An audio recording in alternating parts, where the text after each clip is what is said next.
네, 오늘은 이제 벨직 신앙고백서 21항 우리를 위한 유일한 대제사장이신 그리스도의 속죄에 대해서 같이 보겠습니다.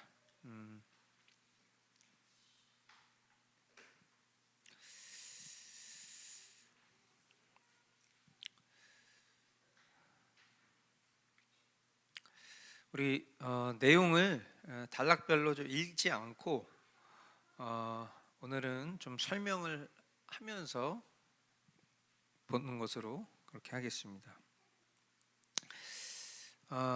멜기세덱의 반차를 따른 대제사장, 히브리서 이제 강의했을 때 아마 여러분들이 멜기세덱에 대한 이야기 들어보셨을 텐데요. 일단은 이 이제 멜기세덱에 대한 이야기를 하기 전에 제사장 직분에 대한 이야기를 해봐야 됩니다. 그러니까 제사장이라고 하는 것은 하나님과 사람 사이를 중재하는 직분인 거죠.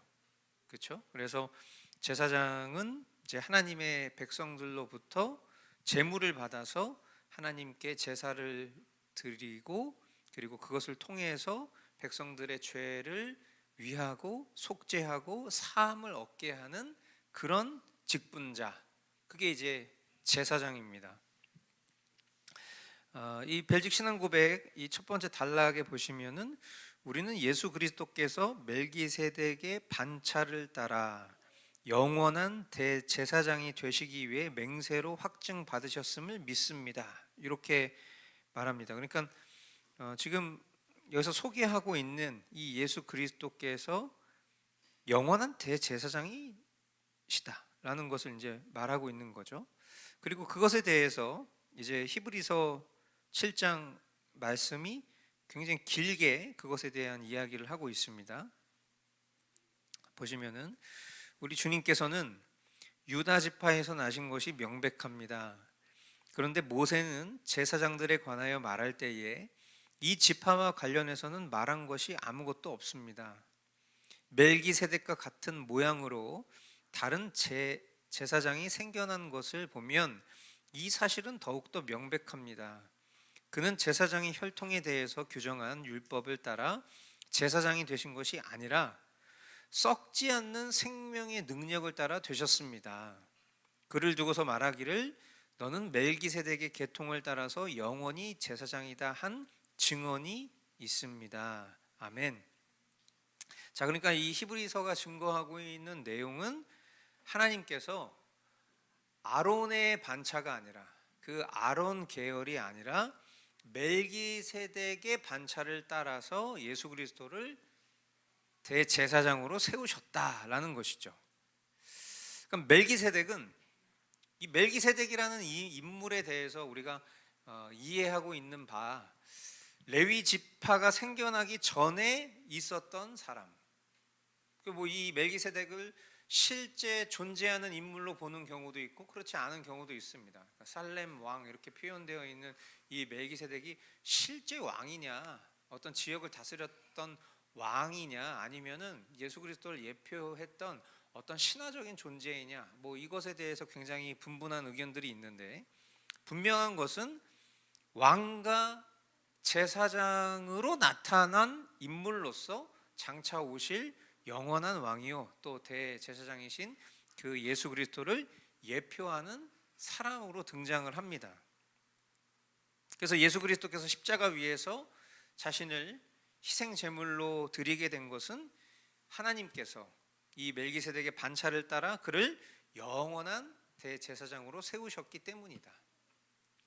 이렇게 하나님께서 예수 그리스도를 대제사장으로 세우셨기 때문에 그리스도는 십자가 위에서 우리의 중보자로서의 그 기능을 하실 수 있었던 것이고 오늘도 여전히 우리를 위해서 중보하시는 유일한 분이 되시는 것이다. 뭐 사실 이제 어떤 이런 내용들을 설명할 때에 지금 저는 이제 준비한 어떤 그런 내용들을 여러분들에게 전달을 하고 있지만 때로는 좀 과한 설명들이 오히려 그 본질적으로 심플하게 우리가 붙잡아야 될 것들을 붙잡지 못하게 만드는 경우들이 있는 것 같아요.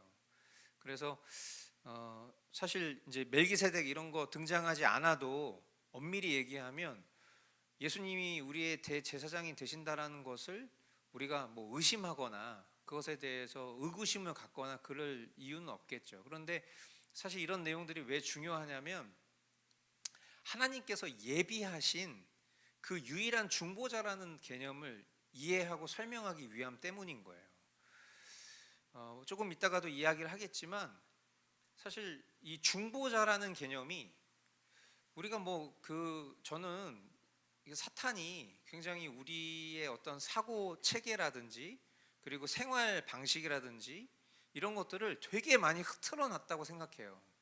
그러니까 뭐 우리가 지금 맞닿아서 살아가는 어떤 정치, 또 경제, 문화, 종교, 뭐 다양한 어떤 이런 우리가 숨쉬고 살아가는 이런 부분 속에서 굉장히 많은 것들을 왜곡해서 하나님께서 우리에게 가르쳐 주신 그리고 하나님께서 제정하신 그런 본연의 뜻으로부터 벗어난지도 모르고 살아가게끔 만드는 수많은 요소들이 있는데 우리가 아주 밀접하게 인식하고 있는 신앙생활함에 있어서도 그런 부분들이 늘 있다고 생각해요.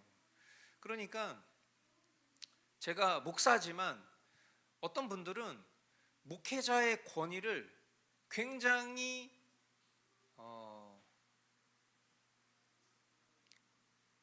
살리려고 합니다.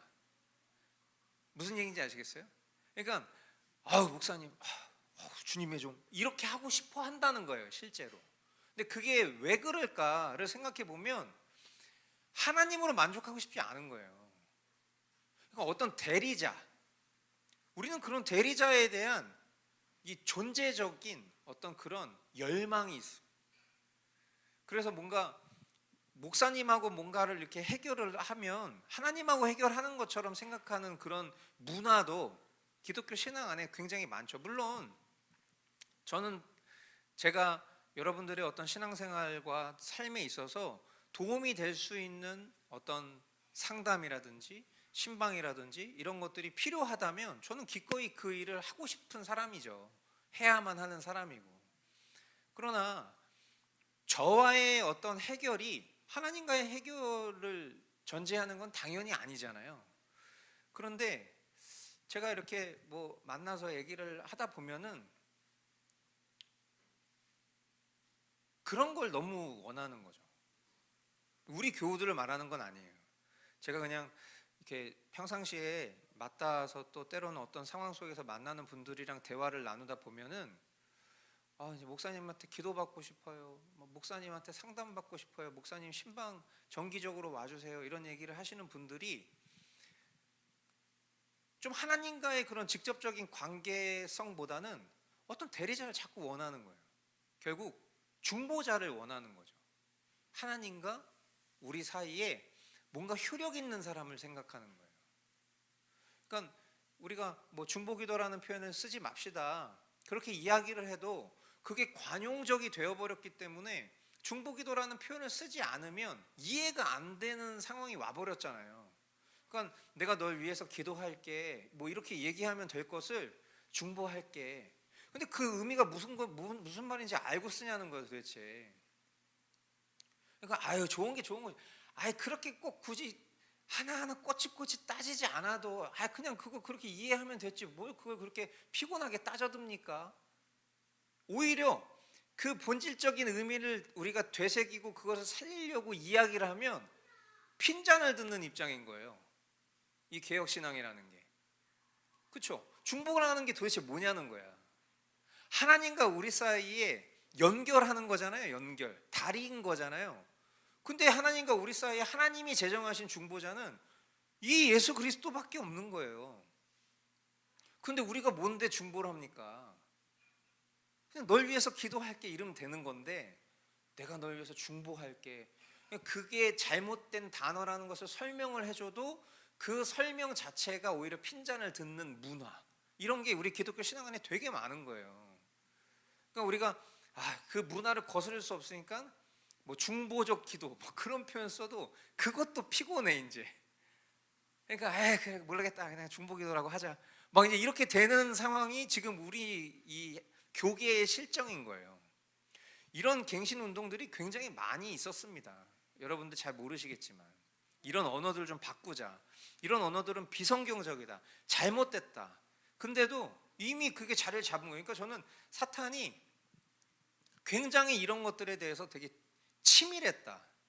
우리가 쓰는 언어 속에 침투해서 중보적이라는 이 개념 자체를 온리 예수 그리스도에 국한된 표현임에도 불구하고 이것이 그냥 모두에게 다 쓰여지는, 내가 널 위해서 중보할게, 내가 하나님한테 널 위해서 기도할게, 뭔가 그런 내가 해결해 줄 수 있는 존재인 것처럼, 물론 그런 인식을 하지 않고 그 단어를 쓰더라도 말이죠.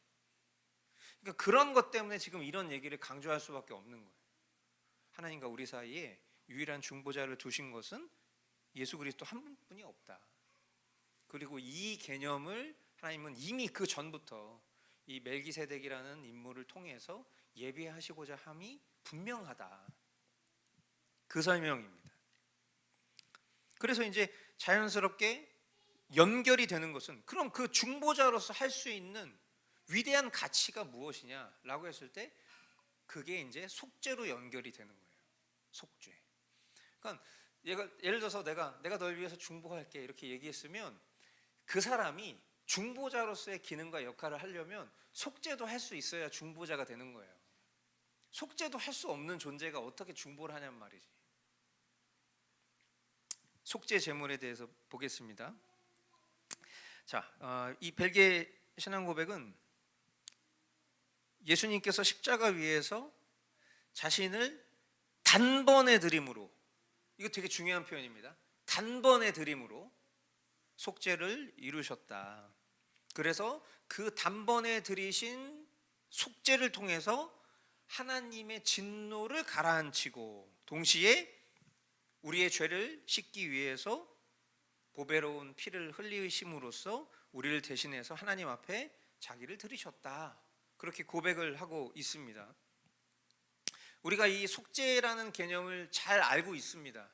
구약시대의 어떤 그 제사를 보면 그 속죄를 아주 잘 표현하고 있죠. 그래서 죄인이 자신의 죄를 양이나 염소에게 전가시키는, 그 양의 머리에 손을 얹고 내가 나의 죄를 고백하고 기도했을 때 그 내 죄가 영적으로 이 짐승에게 전가되었다 라고 여기고, 그리고 나서 그 짐승을 죽이는 거죠. 내 죄를 사하는 그런 개념으로 제사가 드려졌잖아요. 그래서 속죄일이 되면은 제사장 아론이 염소의 머리에 안수하여서 이스라엘 자손 모든 자들의 죄를 염소에게 전가시키고 그리고 광야로 내보냅니다. 그것이 무엇을 의미하는 겁니까? 염소는 이 이스라엘 백성들의 죄를 지고 죽음을 상징하는 그런 광야로 나아가서 백성들을 대신해서 죽었다라는 것이죠.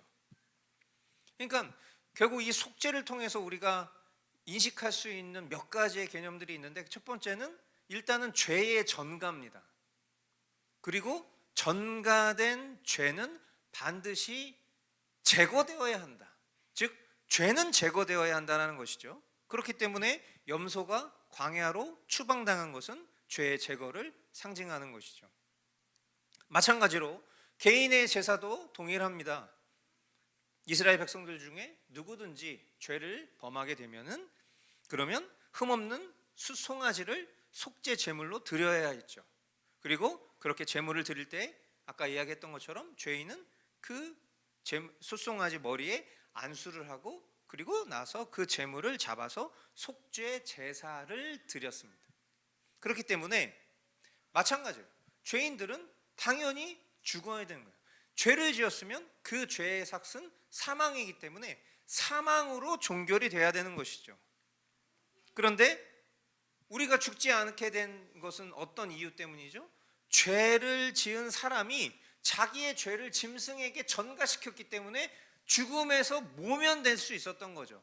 대신 죽은 건 누가 죽은 거예요? 짐승이 죽은 거예요. 그러니까 우리가 이것을 통해서 깨달을 수 있는 중요한 사실을 첫 번째는 하나님의 공의입니다. 우리가 지난주에 공의와 자비에 대해서 배웠는데 그 내용의 연결이에요. 여기서 우리가 깨달을 수 있는 건 하나님의 공의. 뭡니까? 죄는 반드시 죽음의 형벌이 뒤따를 수밖에 없다라는 거. 죄를 지은 사람은 자기를 대신해서 짐승을 죽게 한 것을 통해서 하나님의 공의를 충족시킬 수 있었다. 근데 그것이 그냥 사람이 자기가 하고 싶은 대로 그렇게 해서 하나님의 공의가 충족됐죠, 이런 개념이 아니라 이 방식이 하나님이 제정하신 방식이고 그 제정하신 방식을 통해서 하나님은 그냥 없는 셈 쳐주시는 것이 아니라 반드시 그 죄에 대한 대가를 물으시고, 그리고 그 지은 죄에 대한 그 죄책을 짐승에게 전가하는 그 희생 제사의 행위를 통해서 하나님 앞에 하나님의 공의를 충족시킴과 동시에 죄 사함을 받는, 그것이 구약시대의 제사의 모습이었던 것이죠. 동시에 이것은 하나님의 자비를 나타내기도 합니다. 하나님께서는 사람들이 자신의 죄를 양이나 염소에 전가시켜서 자신을 대신하여 죽도록 허락해 주셨기 때문에, 그러니까 이 어떤 방식 자체가 하나님이 고안하신 방법인 거잖아요. 근데 그 고안하신 방법이 하나님의 공의와 자비를 동시에 충족시켜 주고 있는 모습을 이 구약 백성들을 통해서 우리에게 그대로 계속 보여주고 계셨던 거예요. 자, 이제 우리가 이것을, 그 개념을 그대로 가지고 와서, 예수님은 우리의 제사장이십니다. 대제사장이십니다. 하나님과 우리 사이의 유일한 중보자의 역할을 하실 수 있는 분이십니다. 동시에 그 대제사장이신 분이 동시에 또 뭐가 되시는 거예요? 속죄 제물이 되시는 거예요. 자신의 백성들, 하나님께서 택하신 백성들을 위해서 이 땅에 오셔서 그들의 죄를 친히 지시고 십자가 위에서 제물이 되셔서 속죄하시는 것을 보여주셨던 모든 예표요 그림자였던 것이 구약의 희생 제사였던 것입니다. 자, 그래서 우리가 지난주에도 이 말씀을 읽었지만 이번 주에도 동일하게 이사야 53장 3절로 6절 말씀 한번 같이 읽어보도록 하겠습니다. 시작. 그는 사람들에게 멸시를 받고 버림을 받고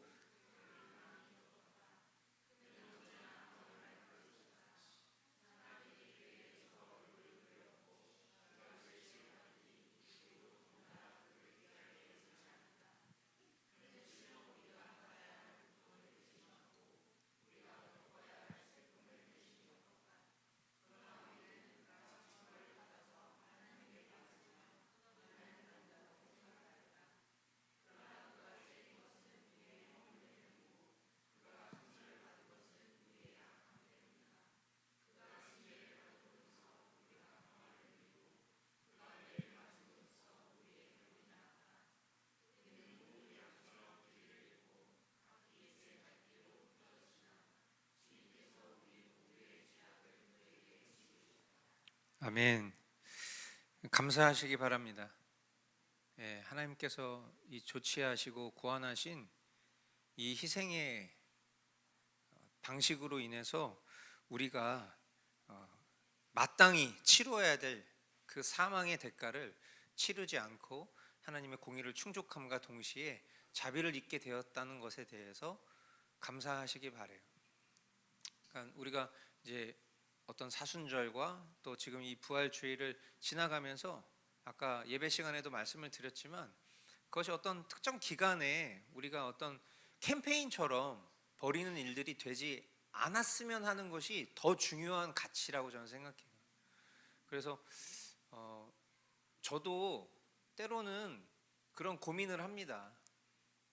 뭐 예전에는 이런 어떤 절기를 우리가 지키지 않는 개혁 신자의 입장에 대해서 어떤 소논문이나 그런 아티클들을 여러분과 공유하면서 더 그 부분에 대해서 강조하기를 원했던 때도 있었지만, 또 저도 사람인지라 어떤 때는 그런 것들이 너무 우리의 신앙을 좀 매너리즘에 빠지게 만들거나 남들 다 하는데 우리는 그런 거 하지 않는 것 때문에 오는 이질감 때문에 우리의 신앙이 병들진 않을까. 또 뭔가 그런 것들로 인해서 교회가 좀 붐업 될 수 있는 어떤 기회들을 놓치는 건 아닌가, 막 그런 생각을 저도 하거든요. 그러면 뭐 저도 진짜 그런 생각합니다. 막 무슨 고난 주간 때는 특사라도 한번 해볼까? 그리고 뭐 성금요일 날 모여서 막 검은 옷 입고 다 모여가지고 같이 막 이렇게 철야 예배하면서 막 정말 눈물 흘리고 막 그런 시간도 한번 가져볼까?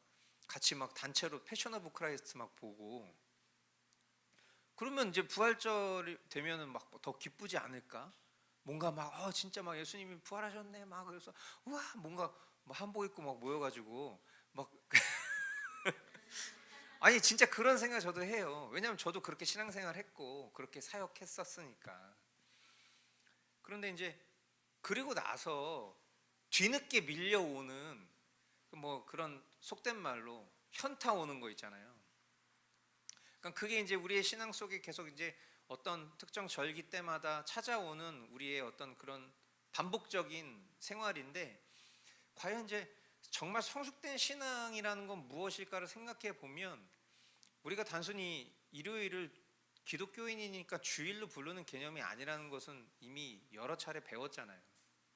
말 그대로 주일이라면, 주님의 날이라면 이 예수 그리스도의 십자가와 그 부활과 다시 오심에 대한 그 소망이 매 주일마다 우리에게 특별하게 찾아와야 되는 것입니다.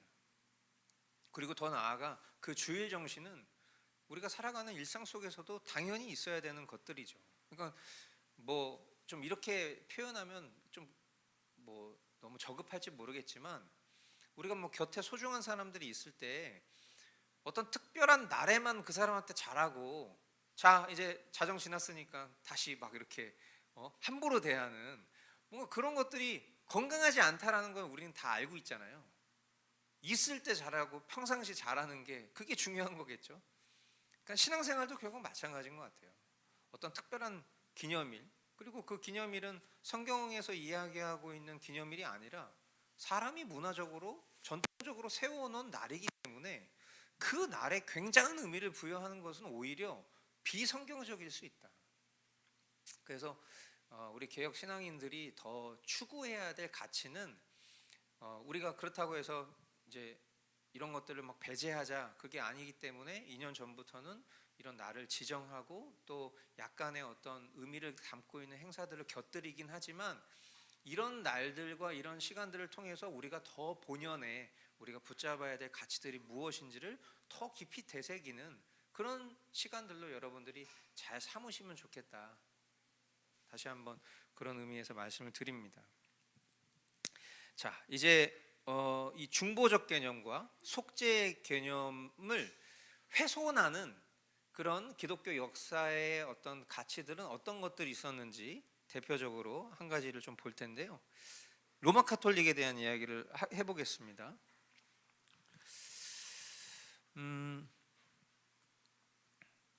우리가 이제 예수님의 이 속죄가 우리가 받는 구원에 있어서 하나님이 허락하신 유일한 은총의 방식이다라는 것에 대해서 동의합니다. 이 말은 무슨 얘기를 또 함의하고 있냐면 완전하다는 거예요. 그러니까 예수님의 십자가 대속의 그 일로 그것으로 충분하다. 만약에 거기에 뭔가를 곁들여진다면 이것은 하나님이 하시는 일이 완전하지 않다라는 것과 예수님의 십자가 죽음과 예수님의 부활의 그 가치가 부족하다라는 의미이기 때문에 예수님의 속죄로 충분하다, 그것으로 완전하다라는 것을 말한다는 것이죠. 그런데 결정적으로 로마 카톨릭은 이것을 부인하는 신학을 가지고 있습니다. 우리가 이제 오늘도 성찬을 했는데 저와 여러분들은 화채설을 믿는 사람들이 아니잖아요. 그렇죠? 화채설이 뭡니까? 사제가 이 성찬을 집도할 때에, 그리고 축사를 할 때에 이 떡과 포도주가 실제 예수님의 몸과 피가 된다라고 믿는 것, 이것이 이제 화채설이고, 우리가 지난 시간들 속에서 과거에 우리 이 초창기 기독교에서 이 예수님의 성육신과 이런 내용, 삼위일체에 대한 부정하는 여러 가지 그때 당시의 신학자들의 주장들을 펼칠 때에도 이런 내용들을 다루면서 이것이 결코 온전하지 않은 그런 지식들이다라는 것을 여러 번 이야기를 했습니다. 근데 지금 이 화채설에 대한 논의를 하려고 하는 것이 아니라 예수님이 흘리신 속죄의 피를 의지하는 것이 아니라 오히려 신부나 사제가 이 떡과 포도주의 축사를 하게 되었을 때에 그것이 바로 속죄하는 피와 살이 된다, 이렇게 주장을 하는 거예요. 그러니까 이 화채설이 뭐 건강하냐 건강하지 않냐 이걸 떠나서 그냥 준비할 때는 떡과 포도주인데, 사람이 준비할 때는 떡과 포도주인데, 신부나 사제가 여기에다가 뭔가 이제 뭐 이런 거잖아요. 쉽게 얘기하면, 그죠? 그런 개념인 거지, 뭐 에너지 그런 거잖아요. 그러니까 여기서 축사를 막 뭔가 이제 짠 막 이렇게 하면은 그때 이게 마치 실제 예수님의 몸과 피로 바뀐다라는 거예요. 그러니까 여기서 중요하게 표현하려고 하는 개념이 뭐냐면 바로 또 다른 중보자의 개입인 겁니다. 그게 중요하다라는 것을 주장한다는 것이죠. 그럼 이거는 뭐를 부정하는 꼴이냐면 결국 그리스도의 속죄의 완전성을 부정하는 거예요. 그리고 성찬이라는 이런 공적 예식을 통해서 오히려 믿고 추구하는 그 가치를 부정하는 꼴이 되는 겁니다. 뿐만 아니라 구원이 믿음만으로는 부족하다라고 주장을 합니다. 누가? 로마 가톨릭이. 이건 무슨 얘기입니까? 이건 역시도 예수 그리스도의 속죄가 불완전하다라는 것을 주장한다라는 거예요. 믿음으로 시작을 했는데, 구원이 믿음으로 시작했는데 뭐로 완성이 되냐고 주장하냐면 선행으로 완성이 된다라고 주장하는 겁니다. 그렇게 되면 결국은 뭐예요? 구원의 완성이 누구에게 달려 있는 거죠? 하나님이 아니에요. 마치 하나님으로부터 출발했으나 그 완성은 사람이 완성 짓는 것이다 라는 개념을 주장하는 내용인 것입니다. 구원이 예수 그리스도의 속죄로 오는 것이 아니라 무엇으로부터 완성된다? 거기서 이제 이 로마 가톨릭이 주장하는 것이 세례입니다. 세례로 완성이 된다. 그래서 로마 가톨릭은 단호하게 세례를 받지 않으면 구원받지 못한다 라고 이야기합니다. 그래서 결국 이 세례라는 것이 그들에게는 예수 그리스도의 십자가 보혈에 전적으로 의뢰하는 것이 아니라 마치 성직자의 권위에 의뢰하는 것과 같다라는 거예요. 그러니까 지금 우리가 또 다른 중보자적 개념에 대해서 이야기를 하면서 이 로마 가톨릭을 대표적으로 들고 있는데, 지금 대표적으로 들고 있는 두 가지의 내용들이 바로 성찬과 세례. 우리에게 있어서 성찬과 세례는 뭐죠? 하나님 은혜의 방편이잖아요. 하나님이 베풀어 주신 은혜를 우리가 누릴 수 있는 방법이 성찬과 세례입니다. 그렇죠? 말씀, 기도, 성례잖아요. 이게 은혜의 방편인 거예요. 근데 참 제가 얘기하잖아요, 계속. 사탄의 무시무시함은 이런 하나님의 은혜의 방편을 사람이 개입해서 또 다른 중보자의 역할이 필요한 자리로 바꿔놓는 거예요. 성찬을 할 때도 이것은 하나님이 은혜로 우리에게 베풀어 주신 구원의 만찬인 것인데, 이 은혜로 베풀어진 만찬에 또 다른 중보자가 개입을 해서 으악 해가지고 이 안에 살아계신 예수님의 몸과 피를 먹게 만드는 신비한 장치의 역할을 사람이 하고, 세례 또한 하나님이 은혜로 허락하신 하나님의 구원의 여러 가지 증표 중 그냥 하나일 뿐인데 그것을 마치 그것을 베풀어주는 성직자의 권위를 덧대어서 그것 자체가 구원의 표가 되게 만들어버리는, 이게 얼마나 무시무시한 일입니까? 차라리 아주 극단적으로 다른 이야기를 하거나 극단적으로 누가 봐도 이상한 이야기를 하면 모르겠는데 우리가 아주 잘 알고 있는 내용들을 그 속에 있는 본연의 의미를 교묘하게 변질시켜서 그 속에 결국 남게 하는 것은 성직자나 사제의 어떤 역할과 중요성들을 더 부각시키게 만드는 것, 결국 다른 중보자들을 하나님과 사람 사이에 둠으로 인하여서 그 권력 구조를 유지하려고 하는 이런 매우 악한 이단 사조를 가지고 있는 것이죠. 뿐만 아닙니다. 아주 대표적인 것 중에 하나가 바로 미사입니다. 미사는 우리가 이제 인식하기로 기독교는 예배를 드리고 카톨릭은 미사를 드리고 미사랑 예배는 똑같은 거다, 우리 그렇게 생각하고 있잖아요. 그런데 그렇지가 않습니다. 미사는 예배의 의미가 아니에요. 미사는 제사의 의미를 가지고 있어요. 한마디로 로마 카톨릭은 아직도 제사를 지내고 있는 겁니다. 자, 이게 어떤 의미냐? 그러니까 사실상 예수 그리스도를 다시 십자가에 못 박는 행위를 매주 하고 있는 겁니다. 왜냐하면 우리가 이제 예수님의 십자가 사건을 완전한 제사로서의 단번에 드려진 하나님 앞의 제사로 우리는 그것을 믿는 사람들이에요. 그렇죠? 그런데 이 단번이라는 말은 다시 반복되지 않는다라는 것을 보여주는 것입니다. 그러니까 단번이라는 것은 하나님께서 단번에 그 일을 이루셨다, 예수님이 단번에 그 하나님의 의를 충족시키셨다 라고 했을 때 그 단번이라는 것은 또 다음번이 없는 의미예요. 그러니까 그것으로 다 끝난 것이 되어야 하는 것입니다. 그럼 우리는 그것을 통해서 더 이상 우리에게는 제사가 필요하지 않기 때문에 우리는 하나님 앞에 감사하는 의미의 예배를 하는 것입니다. 그런데 이 미사라는 독특한 방식을 계속해서 제사 행위를 하는 거예요. 그래서 예수님께서 단번에 이루신 그 속죄의 제사를 부정하고 있는 것입니다. 그러니까 우리가 미사에 여러분들이 참여해 보신 분들은 아시겠지만 그냥 단순히 우리는 그런 어떤 표면적으로 보여지는 행위나 느낌적인 차원에서 캐톨릭의 미사는 굉장히 엄숙하고 되게 거룩해 보이더라, 그렇죠? 근데 기독교 예배는 어떻습니까? 기독교 예배는 엄숙하고 거룩함이 첫 번째 덕목이라고 말하기가 어려워요.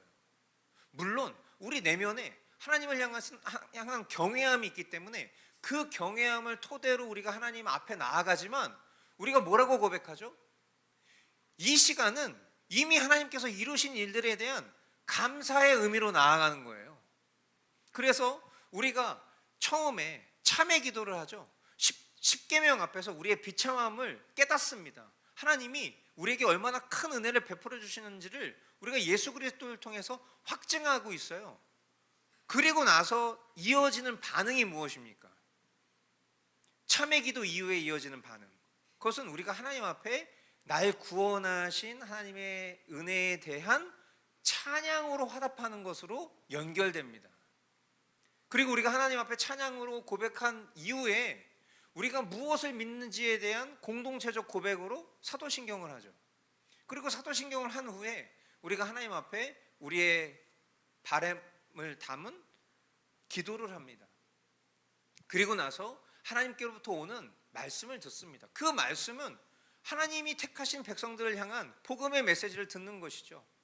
그리고 그 메시지를 통해서 우리가 하나님 앞에 헌신된 자로서의 삶을 결단하고 그것이 하나님 앞에 드려지는 예배 행위가 되는 거예요. 근데 미사는 어떻습니까? 미사는 이와 같은 것들이 아니에요. 그냥 엄숙하고 거룩해 보이는 제사 행위를 계속하고 있는 거예요. 그리고 유일한 중보자 되신 예수 그리스도의 이름이 아니라 결국 사제의 어떠함으로, 그러니까 이런 모습들이 여러 중보자적 의미를 우리가 살아가는 삶 속에, 문화 속에, 신앙 속에 담고 있는 아주 그냥 대표적인 모습이라고 보여지는 것이죠. 근데 제가 앞서서도 말씀드렸지만 이건 어떤 이제 역사적인 측면에서 로마 카톨릭을 지금 이 주제 속에서 대표적으로 다루었을 뿐, 우리가 지금 신앙생활하고 있는 것 속에서도 되게 많다는 거예요. 그래서 어떻게 하면 이런 부분들로부터 우리가 좀 자유로울 수 있을까? 어떻게 하면 이 본연의 의미를 우리가 좀 잘 붙잡을 수 있을까에 대한 그런 애통하는 노력들이 뭐 제게도 있고 아마 여러분들에게도 있을 텐데, 이 중보라는 의미, 오직 예수 그리스도 외에는 다른 중보자를 두신 적이 없습니다. 중보적 어떤 대상, 중보적 직분, 중보적 역할, 이런 것도 없는 거예요. 하나님과 우리 사이에는 오직 예수 그리스도 외에는 다른 사람이 없습니다. 그러면 직분자들은 뭐예요? 목사, 장로, 집사는 뭐 하는 사람들이에요? 하나님께서 세우신 주님의 몸된 교회를 섬기라고 기능적인 역할에 대한 분배를 해주신 거예요. 그러니까 목사는 뭐 하는 사람이에요? 하나님 말씀을 가르치고 전하는 사람이에요. 하나님의 말씀을 가르치고 전하기 때문에, 예를 들면 이런 거죠.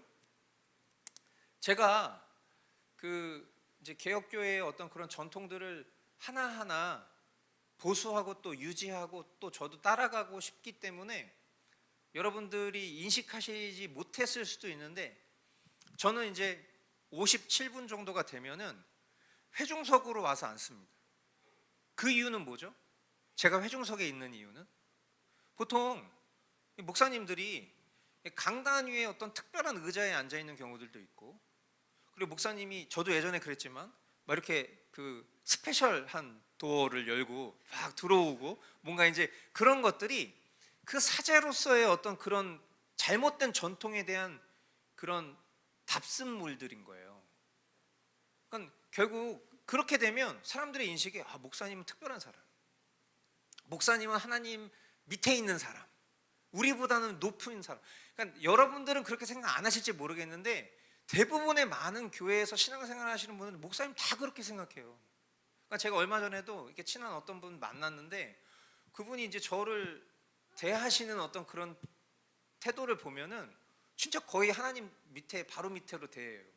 그럼 당연히 인간 입장에서는 막 저를 치하해주고 막 높여주고 이러니까 기분이 좋을 수 있는데, 그렇게 신앙생활하면 안 될 것 같은데라는 생각이 드는 거예요. 그러니까 내가 뭔가 좀 하나님의 법도를 지키지 않고 주의를 지키지 않고 그냥 내가 하고 싶은 대로 좀 살아도 목사님이 와서 신방해주고 기도해주면 다 해결될 것 같이 생각하는 거죠. 제가 회중석에 앉는 이유는 나도 똑같은 신자 중 한 사람일 뿐이라는 거예요. 근데 시간이 돼서 이 강단 위로 올라오게 되면, 이 강단은 하나님의 말씀이 선포되는 권위가 부여된 자리이기 때문에 적어도 이 자리에서는 제가 해서는 안 되는 말들을 하면 안 되는 거예요. 그러니까 저는 이 주일 설교 때 예를 들어서 제 어떤 사생활에 대해서 막 늘어놓는다든지, 아니면 제 개인적인 생각을 막 늘어놓는다든지, 저는 공예배 때는 절대로 그렇게 하지 않아요. 그리고 이 자리에서 하지 말아야 될 일들을 할 때는 내려가야 돼요. 왜냐면 그거는 더 이상 하나님의 권위가 부여된 역할과 말이 아니기 때문에. 그러니까 어떤 사사로운 이야기들을 할 때는 내려가야 됩니다. 똑같은 신자로서의 어떤 자격으로 그 일을 하는 거죠. 그게 목회자가 하는 일인 거예요. 목사가 하는 일. 그러니까 목사는 하나님의 말씀을 연구하는 일에 집중해야 되는 겁니다. 그리고 그 일에 전부를 걸어야 돼요. 그렇게 하나님의 말씀을 바르게 전달하는 일이 하나님이 제정하신 그 목사라는 직분의 일이기 때문에. 장로는 뭐 하는 사람이에요? 장로는 목양하는 일을 하는 사람이에요. 그래서 목양하는 목사라고 부르기도 하고, 목사를 말씀을 전하는 장로로 표현하기도 하죠. 그러니까 사실상은 이것이 어떤 수직적인 어떤 개념도 아니고 목사, 장로, 집사는 수평적인 개념입니다. 기능의 차이이기 때문에. 그래서 제가 늘 말씀드리지만 저는 우리 교회에 장로님이 하루빨리 있었으면 좋겠다라고 생각하는 이유는 제가 뭐 대인관계적으로 좀 어려움도 있고 그리고 또 뭔가 성도들을 돌보는 데 있어서 부족함이 있기 때문에 저는 그런 역할을 잘 해줄 수 있는 장로님이 세워진다면 너무 좋겠다라는 염원을 늘 가지고 있어요. 집사는 뭐 하는 사람입니까? 장로 되기 전 사람입니까? 아니죠. 잡사입니까? 아니죠. 집사는 우리가 잘 알고 있는 바대로 교회의 중요한 재정적인 문제를 관장하고 교회가 하는 실무적인 역할을 하는 일을 위해서 세워진 직분이에요. 그럼 그것에 어떤 높낮이가 있는 개념이 아니죠. 근데 이런 걸 우리가 잘 알고 있어도 우리의 정서나 문화 속에서는 뭔가 집사는 장로보다 목사보다 밑에 있는 사람, 어디 집사가 목사님한테 함부로, 어디 집사가 장로한테 함부로, 어디 집사 주제, 이런 말들과 이런 생각과 문화들이 얼마나 우리에게 뼈저리게 남아있는지 몰라요. 이런 거 진짜 타파해야 되는데. 그러니까 다 집사야. 어떤 교회들은 그냥 교회 오면 한 3개월 지나잖아요. 그럼 다 집사야. 다 집사. 근데 교회 일은 누가 해? 아무도 안 해. 그리고 오히려 교회의 재정권 누가 가지고 있어요? 장로님들이 가지고 있어. 장로님들이 결제 안 해주면 집사님들이 아무 일도 못해. 장로님들이 그 일을 하는 게 아닌데. 참 아이러니한 구조죠. 그러니까 이런 어떤 문화 속에서 우리가 신앙생활을 하기 때문에 개혁을 얘기하는 게 너무 어려운 거예요. 그러니까 이런 것들이 얼마나 우리 이 교회 생활에 뿌리 내려 있는지 이런 내용들을 하나하나 파헤쳐서 우리가 리폼 하려고 이런 내용들을 배우는 거예요. 이런 내용들 속에서 결국 여러 가지 어떤 하나님이 제정하신 것 외에 다른 것들, 이런 것들이 우리의 신앙에 절대로 성숙을 가져오게 하지 않습니다. 병들게 만들죠. 그런 것들이. 그래서 우리는 속죄의 제사를 기억하는 겁니다. 단번에 이루신, 예수님이 단번에 이루신 속죄의 제사를 기억하고 기념하면서 매 주일마다 우리는 하나님 앞에 제사가 아닌 예배로 나아가는 거예요.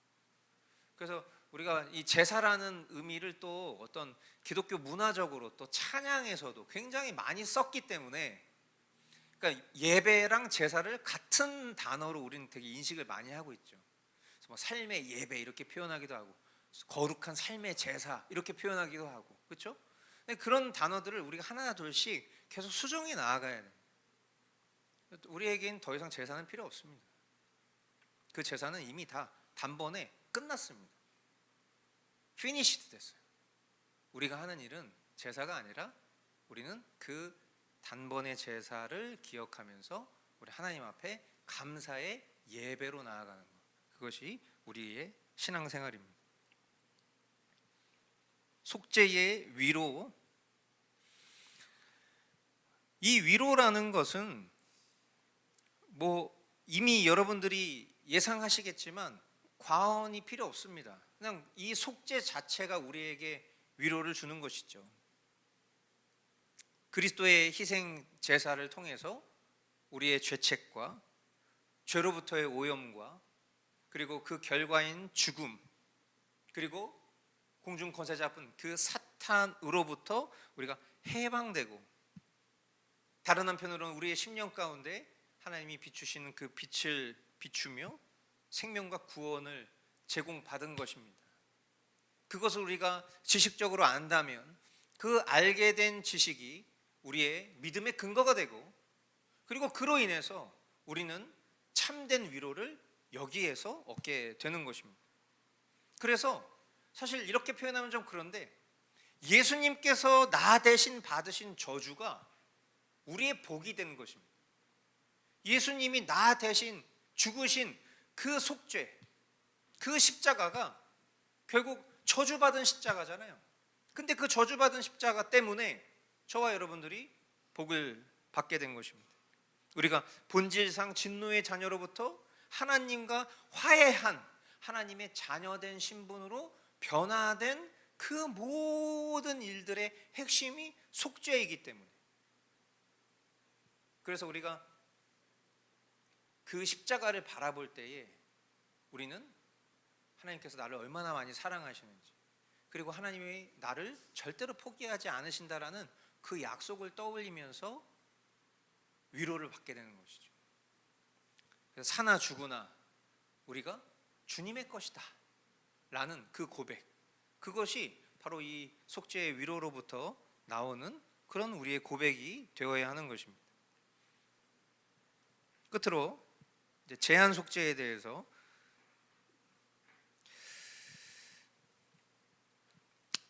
어떻게 보면 이제 지금까지 이야기 나눴었던 이런 내용들을 우리 개혁 신앙적인 관점에서 한 번 더 좀 중요한 내용들을 좀 곱씹어야 될 때, 그때 다뤄야 되는 소주제가 바로 이 제한 속죄라고 생각합니다. 왜냐하면 여러분들 잘 아시겠지만 이 제한 속죄라는 의미는 우리 이제 이 개혁 신앙의 아주 중요한 내용이죠. 어떤 내용이죠? 제한 속죄가 하나님께서 구원하시는데 그 구원하시기 위해서 보내신 예수님의 그 피의 가치가 모든 사람을 위한 것이냐, 아니면 하나님이 택하신 이들만을 위한 것이냐 라는 측면에서 우리는 모든 사람이 아니라 하나님이 택하신 자들에게만 유효하다라는 것을 믿습니다. 그렇죠? 그것이 바로 제한 속죄예요. 자, 이것에 대해서 도르트 신조, 오랜만에 둘째 교리 제8항입니다. 이는 성부 하나님의 지극히 주권적이신 계획과 지극히 은혜로우신 뜻과 의도가 다음과 같기 때문이다. 즉 그분 아들의 지극히 보배로우신 죽으심이 가지신 살리시며 구원하시는 효력이 모든 택하신 자에게 이르게 하시어 오직 그들에게만 의롭다 하심을 얻는 믿음을 선물로 주시고 이 믿음으로 그들을 확실히 구원으로 인도하시는 것이다. 이 말은 그리스도께서 영원 전에 성부께서 구원받도록 택하셔서 자신에게 주신 모든 사람들을, 그리고 오직 그들만을 십자가에서 흘리신 피로 모든 백성과 족속과 나라와 방언 가운데서 효과적으로 구속하시는 것, 그리스도께서 그들에게 그리스도께서는 이 믿음을 성령님의 모든 구원의 은사들과 마찬가지로 자신의 죽으심으로 그들을 위하여 값주고 사심 주시는 것, 자신의 피로 그들을 모든 죄, 원죄와 자범죄 모두 믿기 전과 후에 범한 모든 죄에서 깨끗하게 하시는 것, 그리고 그들을 끝까지 신실하게 지키셔서 마침내 아무런 흠 없고 점 없이 영광스럽게 자기 앞에 세우시는 것, 이 모든 것이 하나님의 뜻이라는 말이다. 자, 이제 여기서 모든 사람, 모든 백성, 이런 표현들에 대해서 아르미니우스 주의자들과 이 개혁파 선조들의 가치가 첨예하게 갈리게 된 것이죠. 아르미니우스 주의자들은 예수 그리스도께서 죽으신 그 죽음을 통해서 얻어지는 구원을 받아들이는 것은 그것을 받아들이는 각 사람에게 달려있다, 그렇게 주장을 하잖아요. 그럼 그들의 주장대로라면 그리스도께서 모든 사람들을 위하여 죽으셨다면 결국 어떤 잘못된 논리가 형성되냐면, 예수님은 완전한 구원자가 아니라 실패자거나 아니면 예수님의 구속이 불충분하다라는 결론을 낼 수밖에 없습니다. 왜냐하면 예수님의 구속을 통해서도 구원받지 못하는 사람들이 있기 때문이죠. 그렇죠? 모든 사람을 위해서 예수님 죽으셨어요. 그러면 모든 사람이 구원을 받아야 되지 않습니까? 그런데 모든 사람이 구원을 받지 않아요. 그럼 그 얘기는 무슨 얘기예요? 예수님의 죽음이 효력이 없거나 무능력하다라는 반증이 되는 거잖아요. 사람에게 달려있다는. 그래서 우리는 같은 성경을 보아도 표현에서 강조해야 되는 지점들이 다르게 됩니다. 그러니까 아르미니우스 주의자들과 또 우리 개혁파 신앙인들이 어떤 변론을 펼치게 됐을 때 그 변론의 근거로 삼는 성경 구절들을 맞닥뜨렸을 때 다른 말씀들을 가지고 첨예하게 해석하면서 막 그것에 대해서 주장을 펼치는 게 아니라요, 같은 성경의 말씀 속에서 그것을 각자가 해석하고 싶은 대로 해석을 하는 경우들이 굉장히 많아요. 그러니까 예를 들어서 모든 사람 이런 표현들이 등장했을 때 아르미니우스 주의자들 거봐, 이 워딩에서 이야기하고 있는 바대로 모든 사람을 위해서 예수님이 죽으신 거야 라고 본다면, 우리 개혁신앙인들은 여기서 말하는 모든이라는 개념은 하나님이 택하신 모든 사람이라는 의미인 것이지 이 지구상에 존재하는 모든 사람을 말하는 것이 아니야 라고 얘기하는 주장 속에서 서로가 첨예하게 갈등을 빚는 거예요. 자, 그래서 우리가 제가 거기에 이제 여러 성경 말씀들을 종합한 아티클을 하나 실어놨는데, 그걸 보시면 거기에 이제 볼드를 쳐놓은 그 단어들이 우리라는 단어에 볼드를 쳐놨습니다. 자, 한번 보시겠습니다. 우리의 질고를 지고 우리의 슬픔을 당하셨고 그가 찔림은 우리의 허물 때문이요 그가 상함은 우리의 죄악 때문입니다. 그가 징계를 받음으로 우리는 평화를 누리고 그가 채찍에 맞음으로 우리는 나음을 받습니다. 우리는 다 양 같아서 그릇 행하여 각기 제갈 길로 갔지만 여호와께서는 우리 모두의 죄악을 그에게 담당시키셨습니다. 그래서 우리가 아직 죄인 되었을 때에 그리스도께서 우리를 위하여 죽으심으로 하나님께서 우리에 대한 자기의 사랑을 확증하셨습니다. 자, 이 벨기에 신앙 고백에서도 보시면 앞 페이지 잠깐 넘어가서 보시면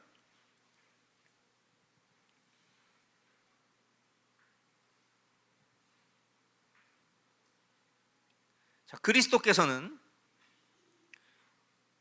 우리를 대신하여 당신 자신을 아버지 앞에 내어주시고 당신의 완전한 속죄로 하나님의 진노를 가라앉히셨으며, 자, 여기서 보시면 이 우리라는 단어, 여러분들 저를 보세요. 이 우리가 신앙생활 할 때 우리라는 단어 굉장히 중요합니다. 그래서 제가 예전에도 어떤 표현을 할 때 우리라는 표현 굉장히 우리가 중요하게 써야 된다, 소중하게 써야 된다, 그런 말씀을 드린 적이 있어요. 그러니까 예를 들어서 우리가 머스트 라이프를 쓸 때도 물론 당연히 1인칭적인 고백이기 때문에 우리는 거기서 나 중심적인 하나님과 나와의 어떤 직접적인 관계 속에서의 고백을 하지만 사실 그 고백이 나아가야 될 방향성은 우리가 되어야 됩니다. 여기서 말하는 우리는 누구입니까? 하나님이 택하셨다라고 믿는 사람들이 우리인 거예요. 그러니까 성경이 우리라는 단어를 집중하고 있다면 그 우리라는 단어의 의미는 제한된 범위 속에 있는 사람들인 겁니다. 모든 사람일 수가 없어요. 이런 개념은 우리가 일상적으로 살아가는 평범한 삶 속에서도 마찬가지입니다. 예를 들어서 우리가 어떤 내용을 이야기할 때, 지금도 저도 뭐 무의식적으로 본능적으로 우리가 무의식적으로 이렇게 얘기하잖아요. 제가 우리, 여기서 말하는 우리는 뭡니까? 너와 내가 굳이 앞에서 이것에 대한 부연 설명을 하지 않았어도 이것에 대한 동일한 가치를 지니고 있는 사람이다라는 인정을 하는 대상을 가리킬 때 우리는 우리라는 표현을 쓰는 거예요. 그렇죠? 생각이 다른 사람들끼리 우리라는 표현을 쓰지 않습니다. 야, 우리 같은 생각 갖고 있지? 이런 얘기하면 이미 너랑 나는 이런 이념과 가치에서 같은 마음을 갖고 있는 사람, 이렇게 딱 인식하고 그것을 통해서 대화를 펼쳐나가는 거예요. 그러나 그렇지 않은, 범주가 다양하고 내가 이 사람이 어떤 생각을 가지고 있는지에 대한 것이 확실하지 않을 경우에 우리라는 단어를 절대 쓰지 않습니다.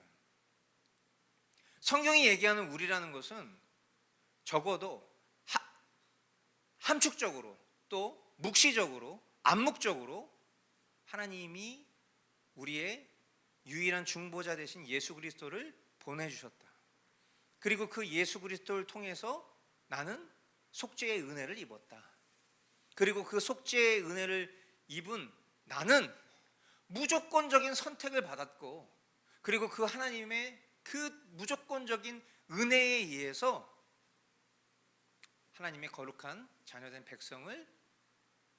백성의 자격을 얻게 되었다 라는 것을 고백할 수 있는 사람이 우리인 거예요. 이것이 그냥 모든 사람을 말하는 것이다 라고 말하는 것 자체가 그것은 너무나도 피상적이고 너무나도 급진적인 단어 중심일 뿐입니다. 그러니까 모든 사람이라는 개념을 우리는 절대로 그렇게 이해해서는 안 돼요. 그러니까 지금 이 속죄의 가치에 대해서 이야기를 하고 있잖아요. 근데 그 속죄의 가치가 우리에게 전부인데, 만약에 그 속죄의 가치가 모든 사람에게 다 주어지고, 그리고 그 모든 사람 중에서 그 속죄의 가치를 소중하게 여기는 사람의 선택에 의해서 그 속죄가 발현되고, 그렇지 않으면 그냥 아무런 능력이 없는 속죄가 된다면 하나님께서 행하신 모든 일들은 다 무의미한 일이 돼버려요. 근데 우리가 살아가는 실질적인 삶에서는요, 오히려 모든 사람을 위해서 예수님이 오셨다라는 표현을 사람들은 환영하게 될 겁니다. 뭔가 그게 되게 인간적이지 않습니까? 비록 설령 그 능력이 실패가 있을 수 있고 효력이 없을 수 있어도 예수님의 죽음은 모든 인류를 위해서 죽으신 사랑이다, 이렇게 얘기하면 그 얘기가 사람 듣기에 좋은 거예요. 근데 만약에 누군가가 아니에요, 예수님은 모든 사람을 위해 죽으신 게 아니에요, 하나님이 택하신 사람을 위해서 죽은 거예요, 이렇게 얘기하는 순간 그게 인본주의적인 가치에서 봤을 때는 뭐가 되는 거예요? 집단 이기주의가 되는 거예요. 그게.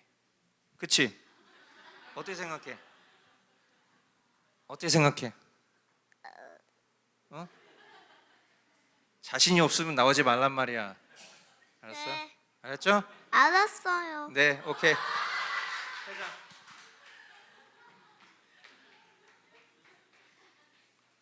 그러니까 이 기독교 신앙이 진리가 아닌 훼손된 진리와 그리고 세상의 가치가 희석이 돼버리잖아요. 그러면 하나님이 하시는 일 자체가 다 무능력해집니다. 여러분 이거 꼭 명심하셔야 돼요. 하나님이 아니라고 하면 그냥 아닌 거예요. 근데 거기서 자꾸만 사람에게 인기를 끌고 싶거나 아니면 모든 사람을 충족시키는 진리로 바꾸려는 시도들을 하다 보니까 결국에는 진리가 훼손되고 세상의 가치를 희석시켜서 그 속에서 다른 거짓 진리를 생산해내는 것입니다. 아닌 건 그냥 아닌 거예요.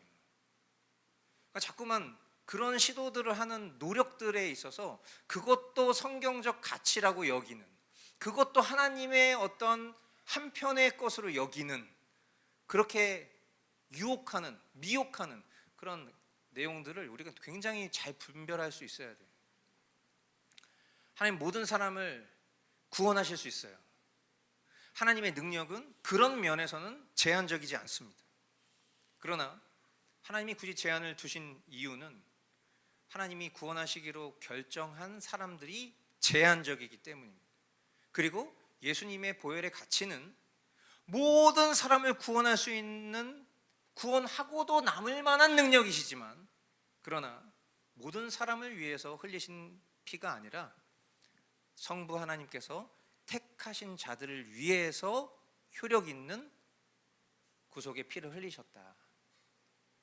그렇기 때문에 절대로 사람의 어떠함으로 인해서 실패하거나 변개되지 않는 것이므로 그 구속의 가치가 오늘 나를 구원하신 하나님의 능력이라는 것을 믿는다면 그 사람은 주님이 주시는 참된 평안을 누릴 수밖에 없게 된다.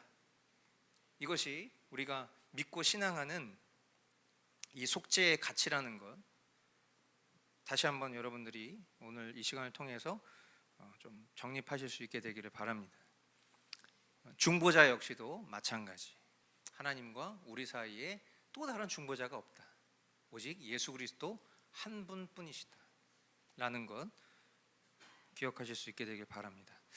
네, 오늘 내용 중에서 혹시 질문 있으시면 질문 받겠습니다.